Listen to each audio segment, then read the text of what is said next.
Catharsis, defined as the process of releasing strong or repressed emotions. Have you ever been pushed so hard by the circumstances, or rather someone forcing them, to the point you cannot deal with it anymore, and you bite back? No one is doing anything to help you, and it feels like the universe itself has decided to turn its back on you.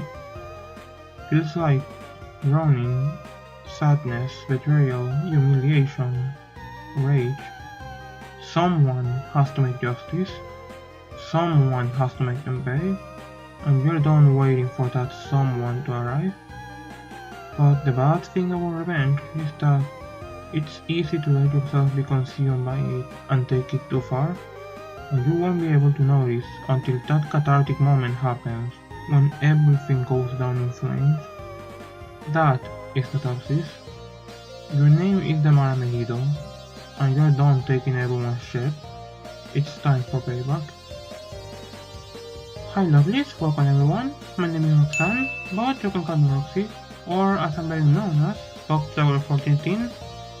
I've been part of this fandom since early 2020, and since then I've enjoyed showing my love for this webcomic through making fan art and the occasional animatic animation.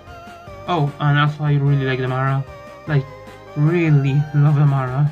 It took me until 2022 to start really appreciating her character for who she is, as I stopped looking at Homestuck just for its story and started thinking deeper about its character. And oh boy, these guys have a lot to unpack. The amount of pain and torture or night of time Dave Strider has gone through, the amount of self-loathing and hatred stored inside of other Night player Carcatvanta, but no character has caught my attention the same way our beloved Witch of Time, Damara Megido, has. Her situation truly is worth of studying, considering how many layers there are to her and her story, to the point a considerable amount of readers completely misinterpret her character, falling for her facade, and also how much weight she has for the overall story, even if most of it happens off-screen. Damara truly is a complex character, and I will go as far as saying one of, if not the, most tragic character in all of Homestuck. So yeah, let's talk about her today. Believe me when I say I have a lot to say about this lady if the video length is anything to go by. From my readings of her character, to theories to tie some unsaid stuff together, to some headcanons, to some lesser known stuff, even a little plot hole actually. We will be talking about both Damaras here by the way. Both of them deserve to be understood and appreciated. So let's begin, shall we?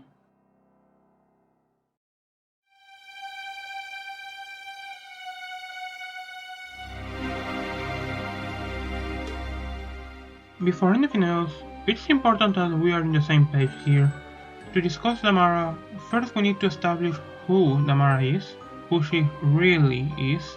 As I've mentioned already, her character is commonly mistaken by her facade, being taken as her actual personality, but the keyword is there, facade. Damara Megido is the Roseblood troll from the group of 12 players known as the Alpha Trolls, and the ancestor of Aurelia Megido, which also goes the other way around. Before this group session started, she was, as described by our Sylph of Light, Arania, as meek as can be. Just an innocent girl, part of the group of Beforeign trolls Lapus known as the Lost Weeaboos, who lived in the forest. Then she met with the Bronzeblood Russia Nitram, as they started bonding until they became a thing, in the Red Quadrant to be more specific. Said relationship ended poorly when at some point Nitram started seeing someone else behind Damara's back, the Indigo Blood Horus Ahak, and the situation for her went from bad to worse when a certain someone decided to stick her fins where they didn't belong. Enter the Thief of Life to the scene, the leader of the group, Mina Pixies, who, in an attempt to prepare everyone for the game and make them stronger, decided the best way was to pick on them, pester them with their biggest insecurities, and made the main target of her bullying and harassment the girl who was already having the worst, Damara. She made sure to get into her head and taunt her incessantly about the situation with Nitram, making her feel more and more like shit about it. She was completely alone, and no one was really doing anything to defend her. I don't care what Mina's intentions were here, that makes her an asshole. Until one day she finally snapped. She has had enough, so she went to confront Pixies as she wanted her to do since the beginning, but she was not prepared for the hell she was about to unleash on her. so she died on that duel, being brought back to life later by Arenia. She also dealt with that Derry cheater before that, paralyzing him from the neck down, which long story short made him end up having a horse robot body. Yes sir. From this point onwards, what happened with her is unsure, as she kept presumably jumping from random points in the timeline to sabotage important events of the session that ended up turning it into a null session. Little reminder if you don't remember the differences between null, void, and dead sessions. A null one has all the requirements to win, but for some or many reasons end up either not creating a new universe or not allowing their players to access to it. A void one lacks the requirements to be successful, like not prototyping anything pre-entry or the lack of a time and a space players. And a dead one is a session created by one player alone, which is doomed to be unwinnable. This specific scenario is a null session. It is also important to note that, as once more Arenia mentioned, it seems like there might have been unknown external forces influencing Damara when she was at her lowest right about to snap, yet we don't really know with 100% certainty what or who these forces might have been. Don't worry, I have a couple theories here I will share later on. So, with a now unwinnable session in motion, the Elf Patrol has nothing left to do but to wait. For what exactly, I don't know, but they spent 3 entire sweeps waiting there. That's the equivalent to like 6.5 human years, by the way. Until eventually they decided, after seeking for guidance from Echidna, mother of all monsters, that there was only one way for their session to provide any kind of fruit, even if not directly, and that was to scratch it, erase that entire session, no, that entire universe, and start from the top. But this time being the ancestors, the ones we know as the Veratrolls, the players, and this was the one thing on the entire session that Damara was glad to help them with. Fortunately, for them, as nobody else was powerful enough to deal that required amount of damage to their time-referring construct, the cardinal movement, to be able to scratch it. As she put it, they all will finally get what they deserve. When a session is scratched, usually its players just cease to exist. They don't go to the dream bubbles. I assume they just jump directly to whatever is next. So to avoid this, Mina decided to wait until the last possible moment to blow them all up with the help of another subgroup construct called the Tumor, or a smaller version of it. So that way, all of them will die and become ghosts within the bubbles, including the god tier players due to not having time to revive in a non-existent reality. And that leaves us where we meet Damara in Open Mount Part 3, or kinda, some uncountable time in the bubbles in between because time before the screen works in the weirdest of ways. All of this context for her, all of this story is something we, the readers, only get to hear of from the sidelines, and most of it being told by not exactly the most reliable narrators. The most neutral person in this situation to contribute here in the picture is Arenia, and we know for a fact she doesn't have all the information either. I'm sorry sweetie, but it's true. Yet we don't get to see how things were from Damara's own perspective, as any attempt to establish dialogue with her gets received with lewd and crude innuendos from her part, and more uncomfortable things in a poorly translated Japanese. This is how a lot of people see her character as exclusively, just this surface level image of a girl saying a lot of sexual and violent stuff, completely ignoring all that happened to her. And a detail that many also fail to pick up on is that we are not seeing her in a neutral environment. Have you ever realized that the 3 other people who are around her in that section of Pokemon are coincidentally the 3 assholes who fucked her over? We have the dirty cheater who everyone believes in due to supposedly pretty privilege, the guy he cheated on her with, and her harasser. Despite she saying Nitram and her are still friends, if the fact she trapped the memory of his Lusus inside a near unbreakable chest is anything to go by, there clearly is still tension there. By the way, this is the one thing in which I cannot really excuse Damara for, because poor Tinkerbell. But also, god, I wish that was me. They not only ruined her life, but also painted her as the bad guy in front of everyone else after. So, can you actually blame her for wanting them to be as far away from her as possible? And this is where the facade part comes in. All of the stuff she says in this part of the comic is her purposely wanting to make them feel uncomfortable so they will let her be. She's taking advantage of the fact none of those jerks even bother trying to understand her either for an accent, aside from Nitram, to say the most out-of-pocket stuff in ways they could not understand the words but the message and make them feel uneasy. She's driving them away. While she isn't as heavy on all of that with the one troll who can also understand her accent, since it doesn't have the same effect on him. You want more proof on this? Damara is the only character in Openbound with whom we can exit the area she is in and keep going to interact with other characters, and these interactions are really unique to say the least. First we have Porim and Kanaya. When we talk to them as Damara, she doesn't really say a thing, she just stands there, staring, to which Porim rudely remarks to Kanaya that making her feel awkward is her specialty, and tells her that they will talk later. While she seems greatly annoyed at Damara for eavesdropping on their conversation, she's saying they will talk later. It's really interesting actually due to the three implications it has. One, that Damara and Porim hold a certain amount of proximity to each other as friends to be able to chat together every once in a while. Two, that maybe Porim understands each before an accent enough to maintain an actual conversation with her, or that Damara is capable of speaking English, even if a little broken, but chooses not to with most people, which is also valid and possible. And 3, that Damara doesn't do all the innuendos and other stuff when talking with Porim, since they do have conversations after all. Second, we have the Stridalon siblings, Dave and Rose. The dialogue with them are also quite short, but also really interesting since neither of them seem to have heard anything about Damara to recognize her when she walked into the meteor, which she seems to pick up on quite quickly and starts to immediately apologize for any inconvenience and tell them how happy she is to meet the humans, all of this in a pretty broken English. This can also be interpreted in a few different ways.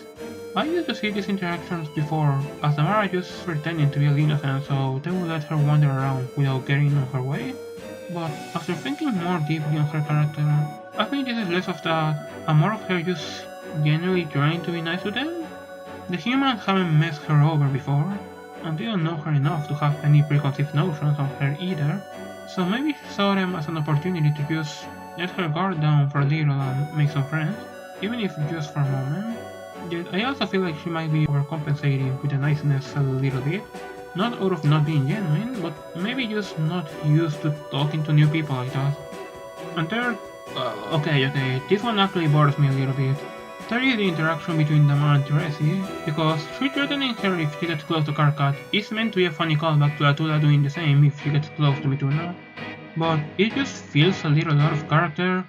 For Atula it makes sense, at least, since she's part of the group in which the entire situation happened, so even if unfair from her, it makes sense, but Teresi saying the exact same thing with little to no context on her, and calling her Dams, which also feels out of character when they don't know each other, feels a little dumb. I don't know, I don't like that.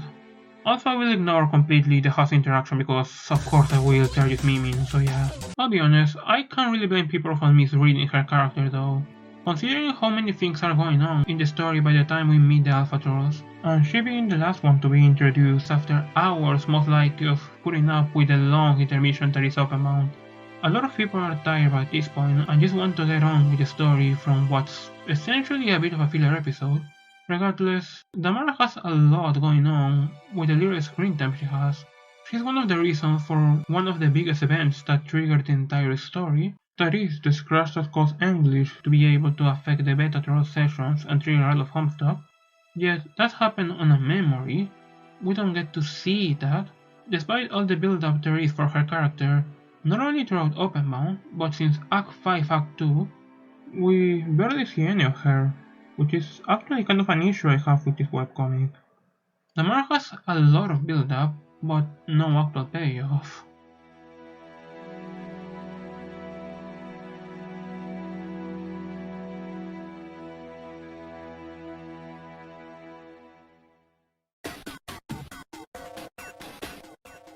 She isn't the only character who has wasted potential. There are Jade and Jane, both really interesting and powerful players in their respective teams, who barely get to do anything before being pushed to the side by the narrative. We have WB, who after Cascade got reduced to just being the mayor, and being treated like this untouchable character everyone loves, ignoring the fact he's a literal revolutionary leader with trauma from surviving a literal war.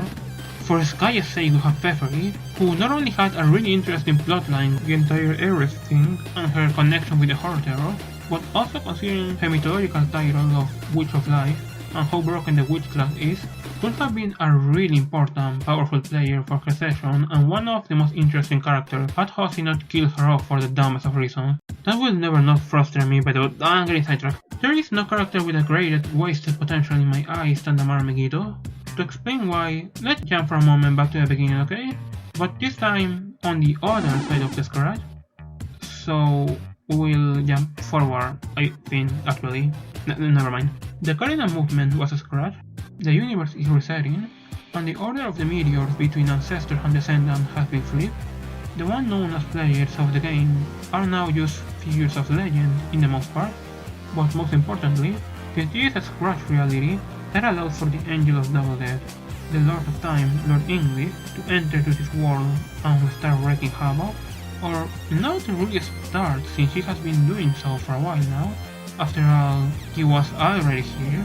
Even his timeline has a starting point though, and at least inside this universe, that will be through Alternia's first guardian, the Knight of Nipoten, Dr. Scratch, or kind of, actually, but for simplicity's sake, let's say that's the Lord's starting point.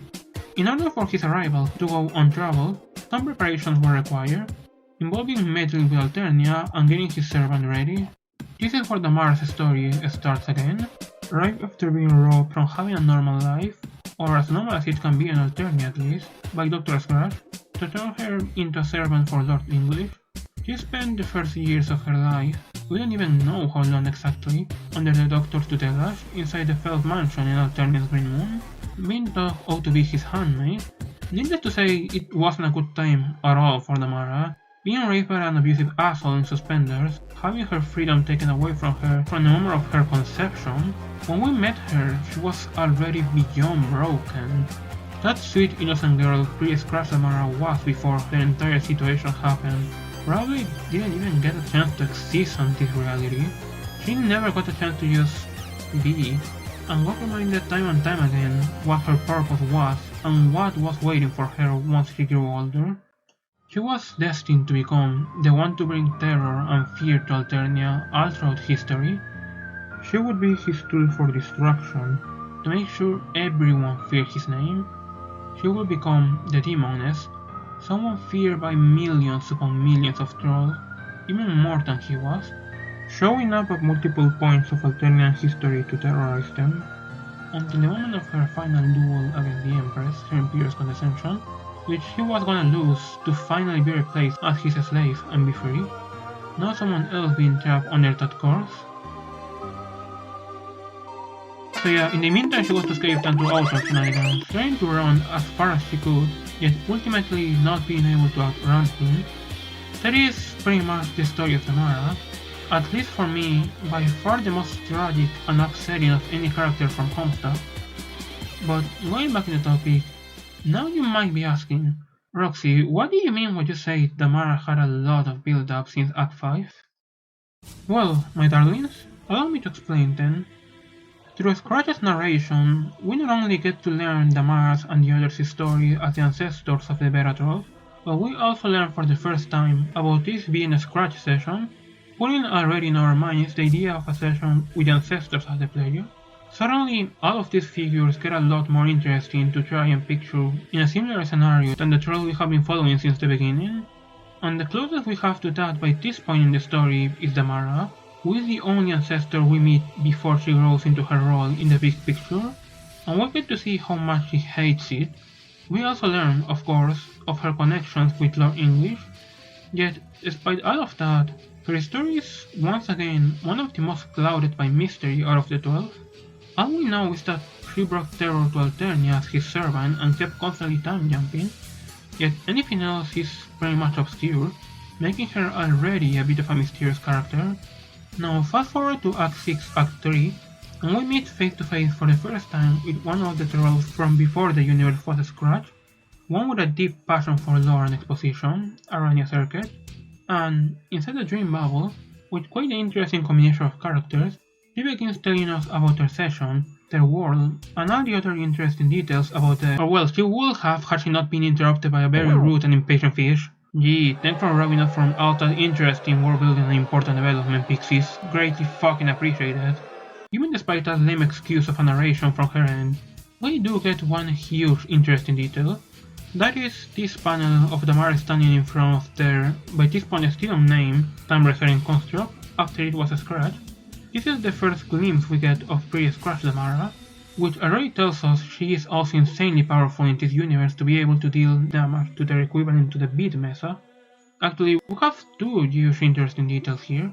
The other one is the cardinal movement on itself, considering how similar it looks to a radius planet, which, according to how you see it, can have two very different interpretations we're going to talk about later. And now, going a little further ahead to Act 6 Intermission 3, also known as Ballet of the Dancestors, or simply Openbound, we will still have to wait until its third segment to meet Damara in person, but since the very first segment we are already getting mentions of her from the other trolls. First by Porim, oh my god, just kiss already, being here where we learn her name for the first time, we get a hint of her class as she's mentioned as his time witch, and we learn that the conflict between her and Mina also existed on this side of reality, as well as being hinted that the outcome here was the opposite. And then, in the third segment, before getting to know her, we learn from Nitram about them dating and breaking up at some point, she paralyzing him from the neck down, and we get official confirmation of Mina's and her deadly duel once more. All of these little bits of information are things we hear and see from the others before even getting to know her, yet when we get to meet her, we don't get a lot of information from her, if anything the opposite. And she just seems to be there, not doing anything specific. If we translate her text, some few interactions reveal to us that she is rooting for Lord English's victory, yet that's all we get. The rest of the information we get is from Arenia's exposition book, where she tells us about her past, the situation with Rufio and how Mina decided to intervene, being manipulated by external forces, being the only player strong enough to scratch their session, all the things I've already narrated to you earlier. And that's pretty much all there is. We hear about all the things going on with Damara and how she was involved in a lot of events required for the story to reach to this point, yet all of that happened only through narration, just like her post-scratch self, and after that point, we don't really get to see her doing anything to affect the story or her own personal development, not counting Arenia using her telekinesis during the events of Game Over.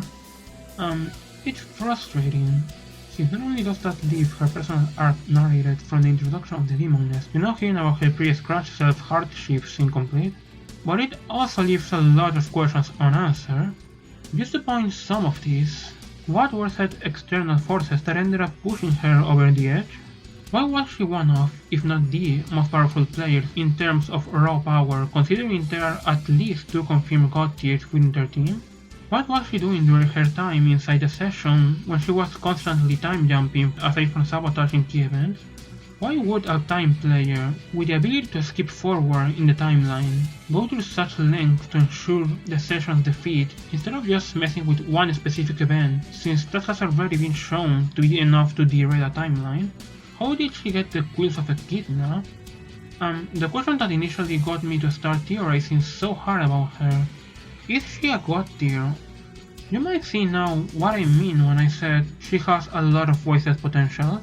There is a reason why 2 of the most well-known fan continuations to Homestuck, Act 8 and Act Omega, both seem to have plans involving Damara doing something of great importance by the end of the story. And I feel like the answer to that last question I proposed is very obvious actually. Yes, of course she's a god tier, and there are plenty of hints about it if you know where to look. So allow me to show you while we start delving a little bit in the realm of theorizing to try and fill the gaps and get a more cohesive, clearer narrative. Also to take a little break from discussing stuff strictly related to what's set in canon.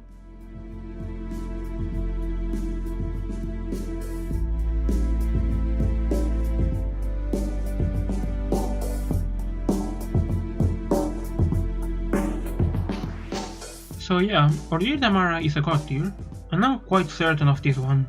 Let's start by the obvious hint. She completely ignored Mina's question about ascending. When she asked her if she ever reached god tier during the tier segment of Openbound, she pretty much just ignored the question, instead choosing to point out Pixie's incorrect use of a sea analogy about plums producing pearls. And when asked again, she responded something along the lines of, "Exactly how much do you want to know, bitch of water?" She never gave her a proper answer, not like she deserves one, nor like it would have been useful at all for her since Damara has no plans of joining the Ghost Army. But that is what makes it odd that she just chooses to dodge the question rather than just confirming or denying it when most of the other trolls have denied achieving God tier 1s. Another huge hint is the thing I mentioned before about the power. The entire reason why they needed her to perform this scratch is because nobody else could have dealt enough damage to the cardinal movement, and this happened by the very end of their session, meaning Arania and Mina have already long since ascended, yet neither was strong enough to scratch the construct. One could argue it has to do with Damara being the only one able to wield the kills of Echidna, being that a really powerful weapon. After all, that is what the beta kids use to scratch their beat mesa.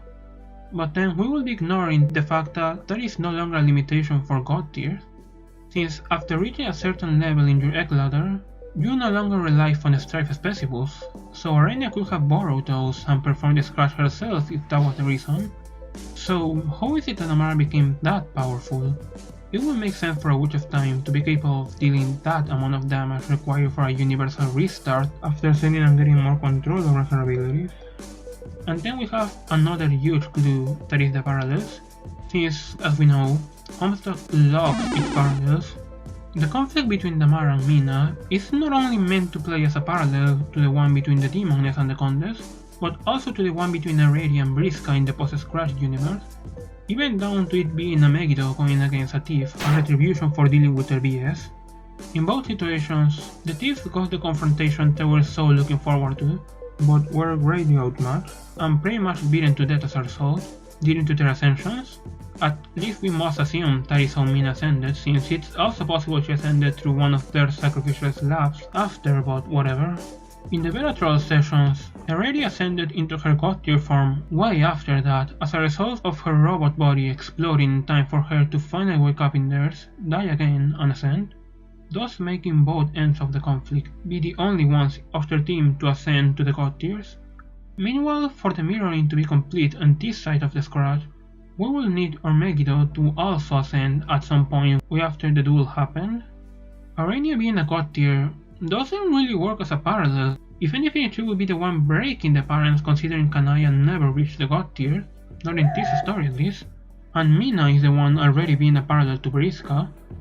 There was also a lot of time in which nobody knew what was Damara up to, so she could have easily gone to her quest cocoon and ascend someone during the 3 sweeps they spent inside the session. And if you wonder, then how is it that neither Arania nor Mina remember her ascension?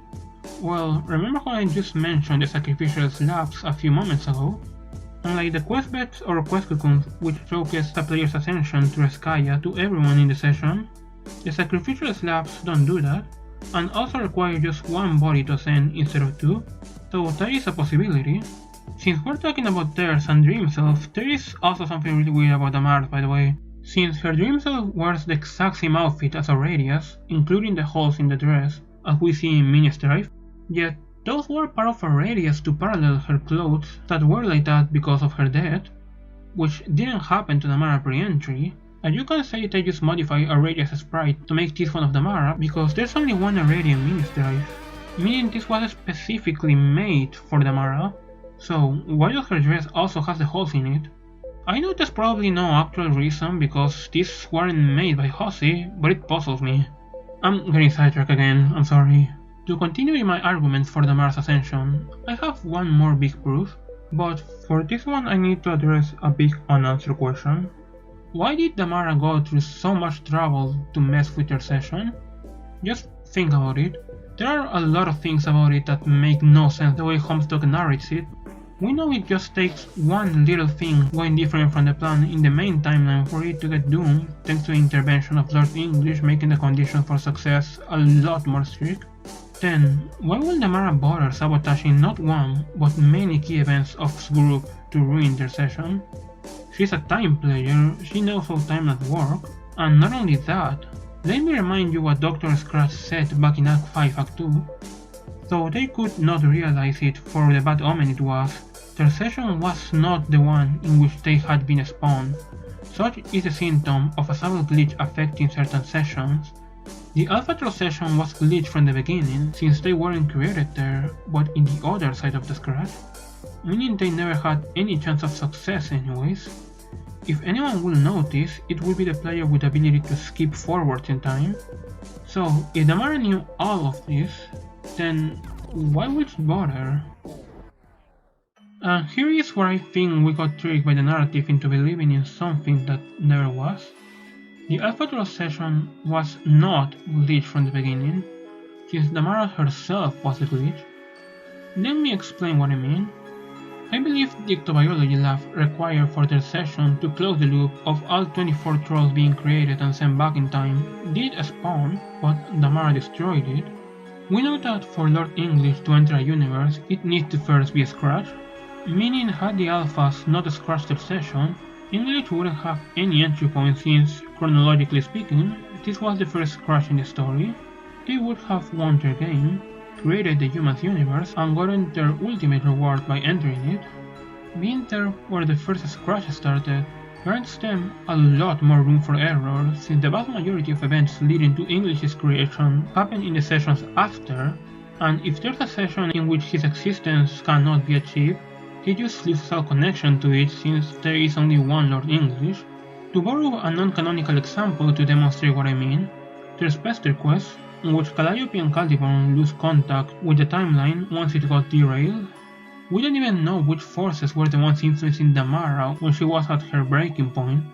For all we know, it could have been Kurlos talking her into his religion, or even a loose fragment of Caliburn's soul trapped inside Little Cal as a result to the Heart's power shenanigans during Caliburn's masterpiece, assuming Cal also fell in before as a result of the scratch splitting the portal when Jack threw it against an Aureliabot. Such a scenario could also cover the plot hole of Kurlos' religious beliefs towards Lord English if those were the effects of Little Cal getting affected by Homestuck's main alpha timeline. Point being, there is no concrete evidence of English actually existing within the Alphatros universe, which means their session would have equal chances of success as it would have of failure, which would explain Damara going through such lengths in order to change that, being the biggest one intervening with the ectobiology lab before anybody had any chance of using it. That will also explain the numerous time jumps, since she will need to get rid of the lab pretty early on into the session, which means she could have ascended to gain enough power to do so, then start meddling backwards in the timeline. Let's not forget also that she's a Witch of Time, witches being known for their ridiculously broken control over their aspect. I mean, Pfeffery with the little screen time she got was responsible for the creation of the Dream Bubbles, which changed everything in the story about how mortality into group works across all sessions. Even the one before the universe was even created, so naturally, a witch with control over time itself could have abilities pretty similar to John's retcon powers, meaning acting outside of the regular rules of time travel, being able to affect the outcome of the alpha timeline without necessarily dooming it. So yeah, similar to how Karkat can be seen as the cancer who infected the Beta Kid sessions, I think Damara was possibly the glitch that we were told about that caused the Alphatros downfall, yet they possibly had no idea of that at all. I will say that's pretty much a deserved conclusion for most of them though. Okay, that got a little bit too serious for my own liking. This is an essay talking about Damara Megido, yeah, and she is a really tragic character, so I'm going to treat her character with the due respect and seriousness she deserves, but that doesn't mean we cannot have some light-hearted fun also. I have a lot of other theories involving the girl that are either just fun headcanons, fluff headcanons, or interesting stuff trying to piece her lore together. So let's talk about that for a moment to unwind, why don't we?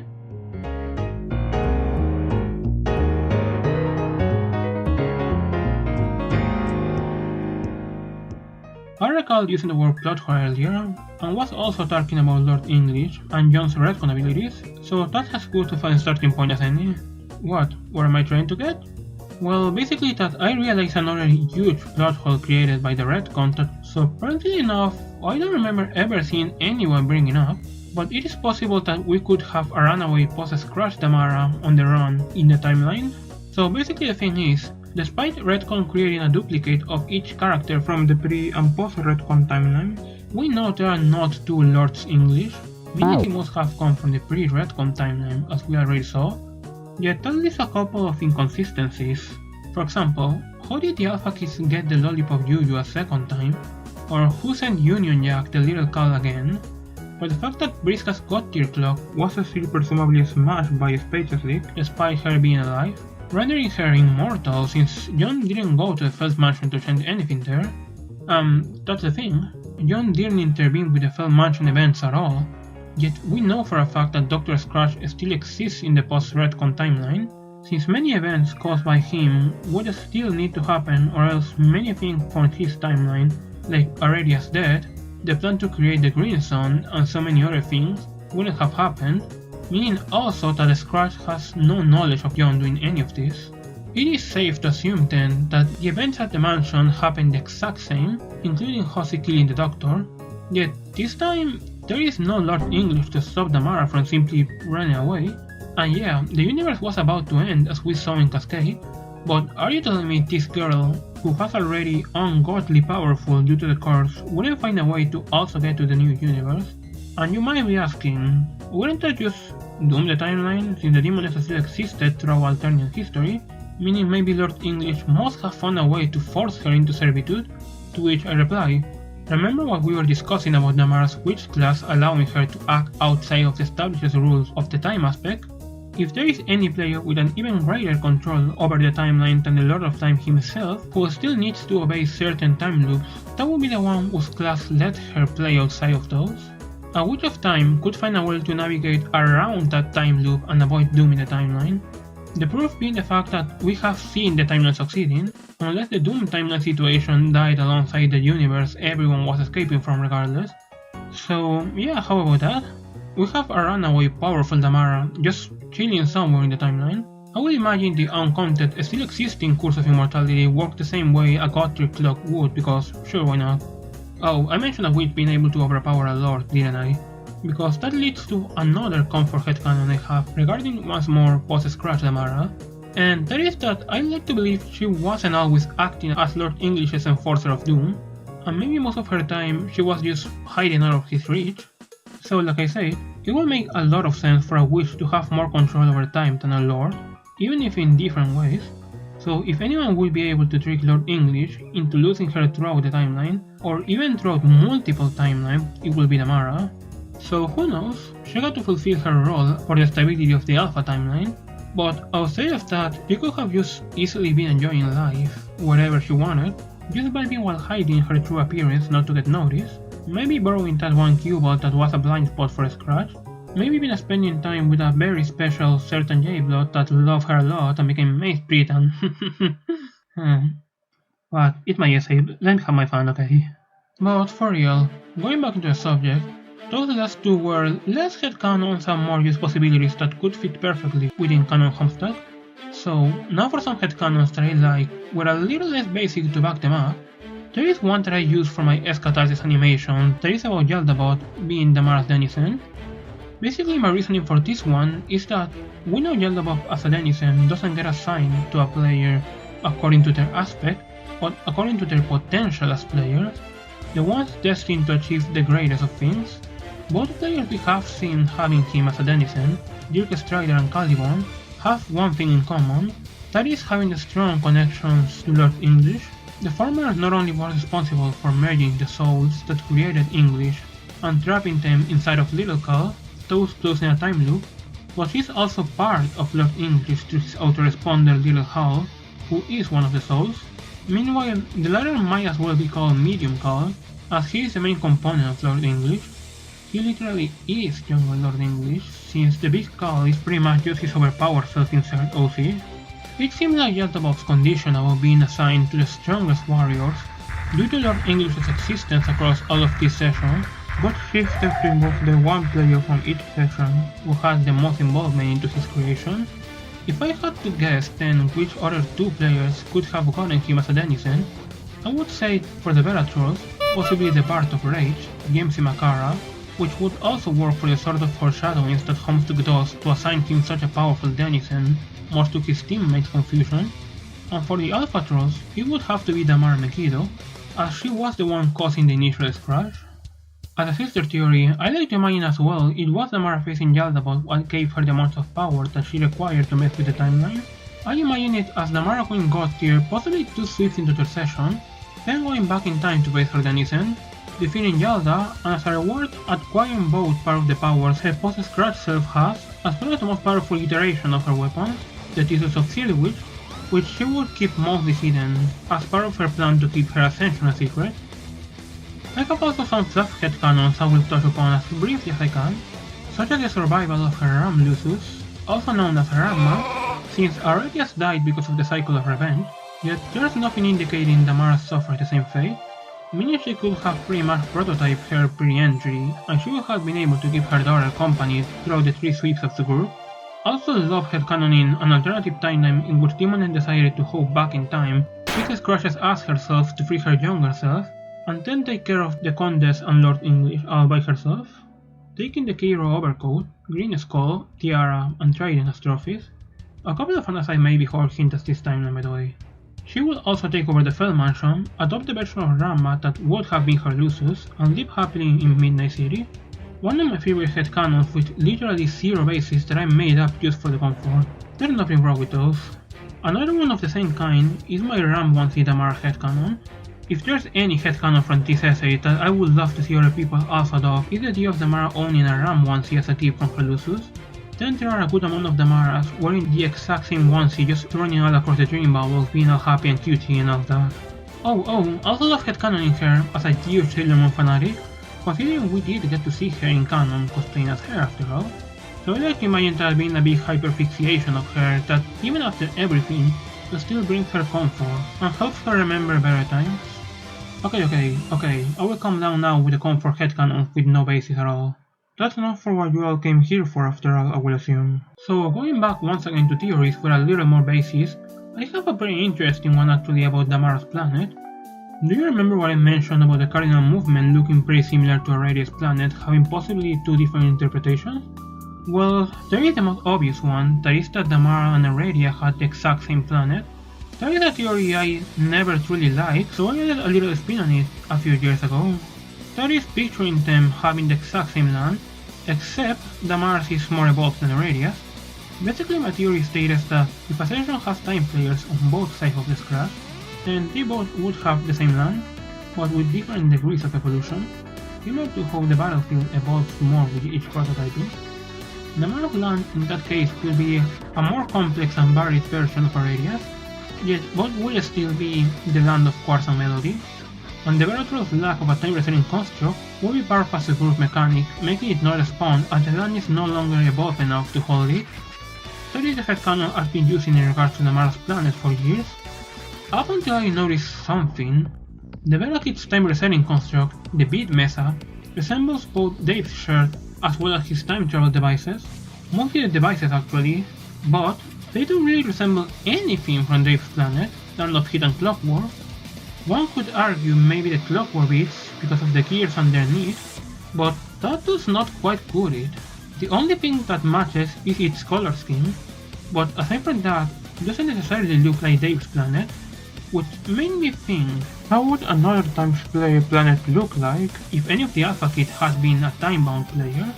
Could it be perhaps that they would have a planet theme around discs, like for example Land of Discs and Bits, which would also fit with the musical theme in Aurelius had, for example with Quartz and Melody?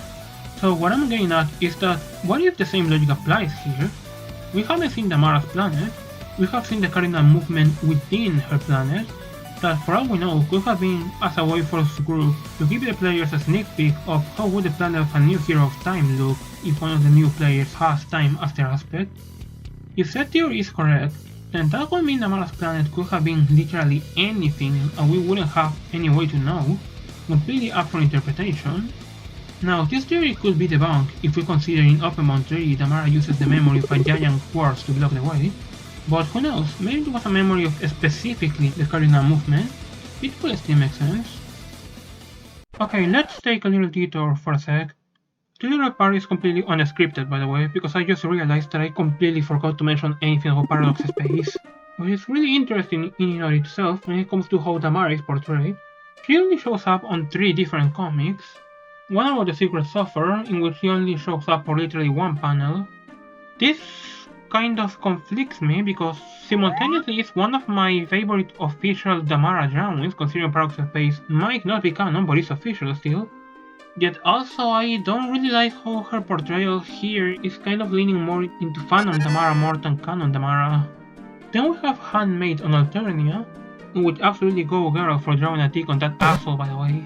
And finally the most interesting one is the one simply named Damara that as far as my understanding go, it is based on an actual Japanese story, and the entire thing is drawn like a manga, in an alternate universe setting in which all the Alpha Trolls are in some sort of high school, and Damara apparently keeps dying and just showing up the next day as if nothing happened, until one day she invites Cronus with her, and tempting him he accidentally ends up killing her, just for her to show up again the next day as if nothing had happened.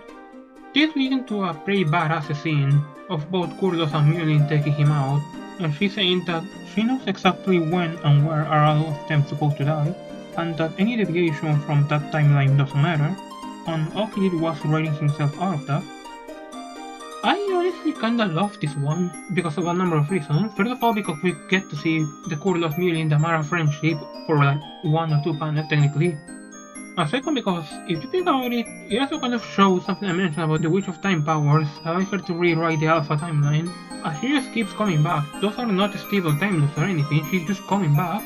But she is still capable of riding Cronus out, which is kind of a retcon when you think about it. Really wish there was more Damara and Paradox of Space in general, but I suppose I cannot complain when she's the only one of the Alpha Trolls to even have a comic dedicated to herself, so... Now, where were we? And now for my final theory.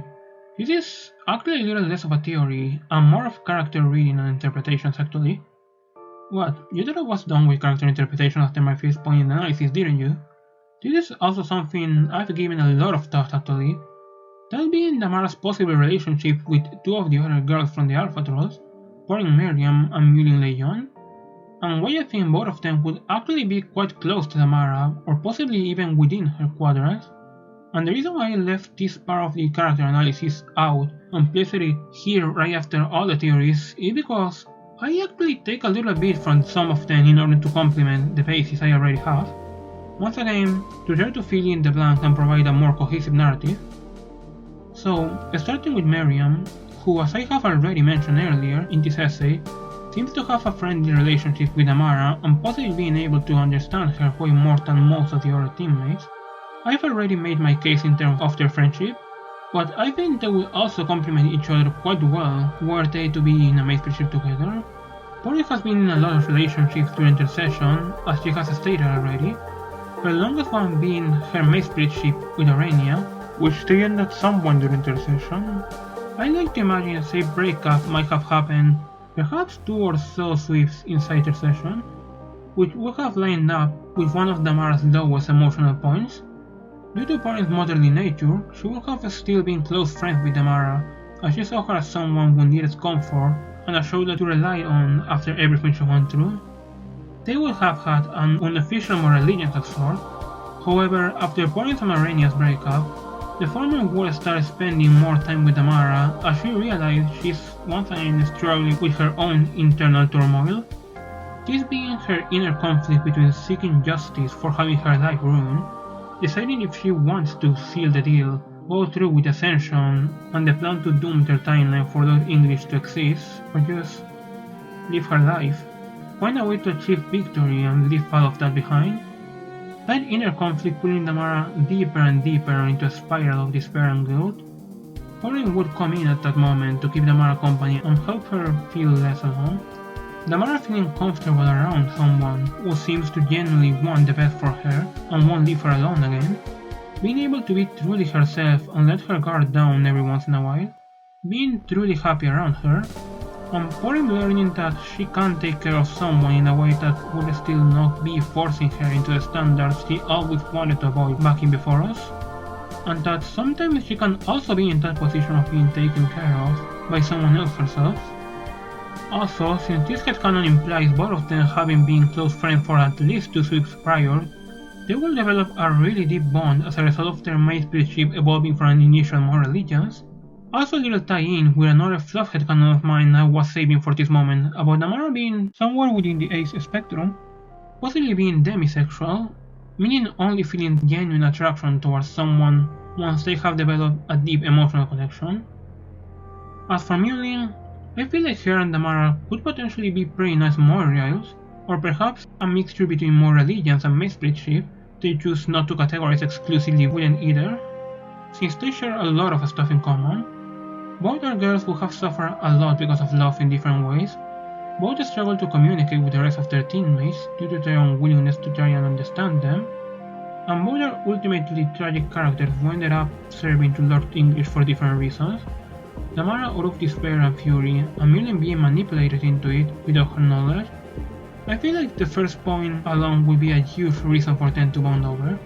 After all, Mewling never messed with Damara to have any sort of unresolved tension between them, so I can see Damara wanting to approach someone who has also gone through a lot of troubles because of love, and especially after knowing about her own death. Is that something else she could also relate to? In terms of communication issues, I mean. She will already know the others wouldn't do the tiniest of effort to communicate with Mewling in a way she could understand, so she will be the one to pay her a visit to try and learn sign language together, for them to be able to still talk to each other, that way bonding and becoming closer and closer. Also that way Damara could keep an eye on Kurlos to keep him from using his chocaburus too much on her. Also just spending time with the romantic of the group, I feel like will remind Damara that, despite everything, love still exists, and would reignite the spark that had died on her long ago. Thinking of these kind of things really hit my Damara loving heart, painting a brighter future for her than the official Homestuck ever showed us. This also leads me to the final point of this essay, which is my idea for how I would change Homestuck if I could, among many other things, to give Damara a better ending.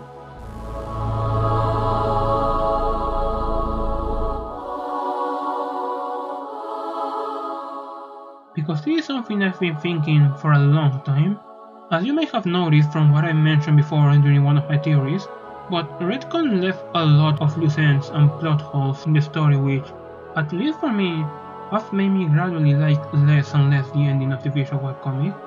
One of its biggest issues for me, as I've mentioned, is the amount of wasted character potential, with Damara and some more.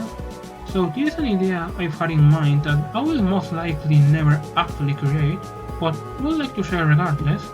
That will be an hypothetical fan venture called Homestuck Lifebound, in which both Damaras will play a significantly big role. The main changes would be Catharsis will go God tier as part of the retcon, being able to revive all of the trolls again right before the events of Cascade, sharing now a character arc of learning true leadership alongside Karkat, who will learn to share set position as the leader to not carry all of the responsibility. Gamesy post-retcon will no longer be influenced by English, meaning he could get a chance to try and live a normal life again, struggling with accepting the revelation he had and eventually confronting his still somehow alive pre-retcon self. Borrowing a page from my favorite fan venture ever, Double Deo the Author, Calliope would come back to life through going God tier rather than the ring. Janie and Jade will have a lot more spotlight to compensate for their lack thereof in the official comic. The Beta Kids would get at least one big moment to just jam together as the group of friends they are. And last but not least, Damara's character arc would get a proper closing. We would get to see things from her perspective finally as she deals with all the masked internal guilt from her previous actions and tries to make things right. Here the ring of life will enter, to give her a second chance to live and get a good ending. Meanwhile, remember the runaway demon that we discussed a while ago? Well, guess who will be their secret weapon against English during their final battle? None other than the one able to overpower the Master due to the huge blind spot of still having part of his powers due to the curse that now she will be able to end on her own terms. As another important point, Arenia will also get a conclusion to her character arc that also felt that ended up a little incomplete. I might be in the Damara girl, but I also love Arenia so much, so naturally I will also want to make her justice from how dirty she was made by the end of the story. Going a little bit off script now, that is also why I'm happy for stories like for example Burning Down the House existing, that give both Arenia and Damara a chance to get proper conclusions and shine for the complex and wonderful characters they are. So, yeah, I love Damara a lot, and after all of that, I don't think anyone here has any doubts on the why. She's a really complex character who has gone through a lot, and even if some of her actions can be quite debatable, I cannot actually blame her, since all I see is her doing her best to try and survive and protect herself, even if not in the most healthy of ways. Both versions of her deserve way better, honestly. So all I hope with this is being able to share at least a little bit of positivity, appreciation and love for her with this community, or change the negative perception someone might have had of her from the first impression in Openbound. I really hope that I was able to make the girl justice, make people notice the differences between the facade and the actual girl behind the mask. As an ending note, if you don't mind staying here for a little longer, I would like sharing one of my animations focused on her that I mentioned earlier, as Catharsis, as I know not everyone here might have seen it. It's about the end of the timeline for both Damaras, and the end of a chapter for both of their character arcs. I made it over a year ago, but I'm still quite happy with it. So yeah, I really hope you enjoyed the animation. Thank you so much for putting up with my yapping lovelies. Remember to hug your local Damara. Love you. Roxy, out.